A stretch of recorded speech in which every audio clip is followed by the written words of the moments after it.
ফেসবুকের আর একটা বড় সমস্যা, আমরা সিম্পলি দেখুন ফেসবুক থেকে আমরা নাম্বার বা জিমেল যে সময় ডিলেট বা রিমুভ করতে চাই, দেখুন ডিলেট নাম্বারে ক্লিক করব, সরাসরি আপনার স্ক্রিনে দেখুন এই টিপে একটা বলে এখানে বলছে আপনার 6 পিনের একটা কোড আসবে, আপনার জিমেলের ইউজার নেই উপরে দেখতে পাবেন 6 পিনে ক্লিক ইউআর এরকম এসে যায়। তো কোনো প্রকারের কোডও আসে না জিমেলে, আর কোনো প্রকার এখান থেকে ফেসবুক থেকে নাম্বারটাও ডিলেট হচ্ছে না। তো এই ধরনের সমস্যা আজকে এটা 99%-এর সাথে হয়ে থাকে। আপনার ফেসবুক থেকে নাম্বার বা জিমেল যে সময় রিমুভ করতে যান এই ধরনের একটা সমস্যা আজকে এটিতে শো করে। তো এই ধরনের সমস্যা হলে আজকের এটা কীভাবে আপনার ফেসবুক থেকে নাম্বার বা জিমেল ডিলিট করতে হয় লাইভ প্রুফ শিখিয়ে দেবো। ইজিলি এখান থেকে বেরিয়ে আসবেন, আপনার কোনো সময় ফেসবুক থেকে আপনার জিমেল বা আপনার নাম্বারটা ডিলিট করতে পারবেন না। সরাসরি এখান থেকে বেরিয়ে এসেছেন, লাইভ প্রুফ 99% এটা জানা নেই যে কীভাবে সলভ করতে হয়। মাত্র 2 মিনিটের ভিতরে আপনার ফেসবুক থেকে নাম্বারটা ডিলিট করে লাইভ প্রুফ দেখিয়ে দেবো। তো ভিডিওটা আপনি স্কিপ না করে ফলো করুন। সিম্পলি আপনার ফোনে ক্রোম ব্রাউজারটা সিম্পলি ওপেন করবেন। সরাসরি দেখুন আমার ফোনে আমি ইজিলি এখানে ক্রোম ব্রাউজারটা নিউ ভার্সনে খুলেছি।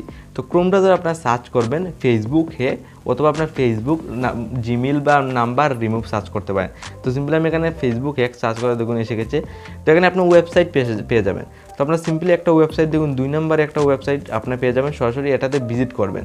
সরাসরি এই ওয়েবসাইটে আমি ভিজিট করলাম। ওয়েবসাইটে ভিজিট করার সাথে এই টিপে পেজ খুলবে। আপনার যদি আগের থেকে ফেসবুক আইডি লগইন থাকে না, আপনার ক্রোম ব্রাউজার যদি ফেসবুক আইডি লগইন করেন না, লগইন করে নেবেন যে জিমেল থেকে আপনি নাম্বারটা যে ফেসবুক থেকে নাম্বারটা ডিলিট করতে চান। তো সিলেক্ট করবে, এখানে আপনি অনেকগুলো অপশন পেয়ে যাবেন। এখানে একটা অপশন দেখুন without my permission, 2 number option দেখুন উইদাউট মাই পারমিশন, টিকমার্কটা এনেবল হতে হবে। তো টিকমার্কটা এনেবল হয়ে গেছে, দেন আপনি আবার কন্টিনিউতে সরাসরি ক্লিক করবেন। সরাসরি আমি কন্টিনিউতে ক্লিক করলাম, দেন এখানে বলছে গেট স্টার্টে ক্লিক করার জন্য, যেহেতু ইজিলি কিন্তু অটোমেটিকলি তারা দিয়ে দেবে আপনার ফেসবুক থেকে নাম্বারটা ডিলিট করে। দেন দেখুন আমি সিম্পলি এখানে এই ডাকটা যাবে, দেন জাস্ট 2টা প্রসেস ফলো করে যাবেন, ইজিলি ফেসবুক থেকে নাম্বারটা 100% শিওর যে ডিলিট হয়ে যাবে। এরকম আমি অনেক নাম্বার এই টাইপের স্টেপটা ফলো করে ডিলিট করেছি।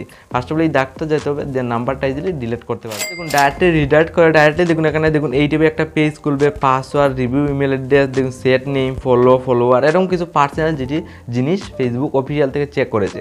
তো জাস্ট বলছে আপনার ফেসবুক থেকে নাম্বারটা ইজিলি ডিলিট হয়ে যাবে। 2টা স্টেপ ফলো করে যাওয়ার জন্য আমি জাস্ট 2টা অপশন আবার ক্লিক করলাম। সো এই 2টা অপশনে বলছে এখানে আপনার ফেসবুকের পাসওয়ার্ড দেওয়ার জন্য, এটা মোস্ট ইম্পর্টেন্ট। আপনার পুরাতন পাসওয়ার্ডটা নতুন আর দিয়ে দেবেন, দেন নতুন একটা পাসওয়ার্ড লাগানোর জন্য বলছে। সিম্পলি একটা নতুন পাসওয়ার্ড ইজিলি আপনার এই টাইপে লাগিয়ে নেবেন। দেখুন সিম্পলি আমি একটা নতুন পাসওয়ার্ডও লাগিয়ে নিয়েছি, দেন উপরে আমি পুরাতন পাসওয়ার্ড দিয়ে দিচ্ছি যে ফেসবুকের আপনি নাম্বারটা ডিলিট করতে চান। তো দিয়ে আমি আবার কন্টিনিউতে ক্লিক করলাম। দেন লাইভ প্রুফ দেখুন আমি কন্টিনিউতে ক্লিক করে রিডাইরেক্ট করে ডাইরেক্টলি আমার ফেসবুকে চলে গেছে। দেন দেখুন অটোমেটিক দেখুন আমার নাম্বার একটা ডিলিট হয়ে গেছে, একটা নাম্বার রয়েছে আর একটা নাম্বার দেখুন অটোমেটিকলি ডিলিট হয়ে গেছে। তো আজকে এই স্টেপটা ফলো করে আপনার ফেসবুক থেকে এই প্রসেসটা যদি আপনি ফলো করে যান, অনেকের সাথে এরকম প্রসেস ফলো করে গেলে ফেসবুক থেকে নাম্বারটা ডিলিট হয়ে যায়। তো আপনার প্রসেসটা ফলো করে দেখতে পারেন।